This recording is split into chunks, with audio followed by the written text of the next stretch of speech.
করা হয়ে থাকে। তাই সৃজনশীল পদ্ধতি সহজতর এবং বোধগম্যতার কারণে এখন শিক্ষার্থীরা আগে মুখস্থ নির্ভরতা থেকে বের হয়ে আসছে এবং পরীক্ষায় ভালো নম্বর পাচ্ছে। আমার প্রতিপক্ষ দলের বন্ধু বলে গেলেন শিক্ষার্থীর বাচ্চাদেরকে ছোটবেলা থেকেই অ আ ক খ মুখস্থ করানো হয়।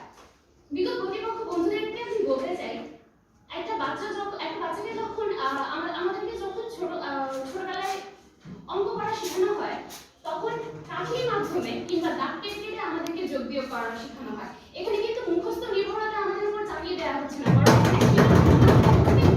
সৃজনশীলতার বীজ বপন করা হচ্ছে। বর্তমানে শিক্ষা প্রতিষ্ঠানগুলোতে তথ্য ও যোগাযোগ প্রযুক্তি বিষয়টি সকলের জন্য বাধ্যতামূলক করা হয়েছে। ইন্টারনেটের মাধ্যমে দেশের প্রত্যন্ত অঞ্চল পর্যন্ত শিক্ষার আলো পৌঁছে দেওয়া সম্ভব হচ্ছে। অত্যাধুনিক শিক্ষা প্রযুক্তির মাধ্যমে এখন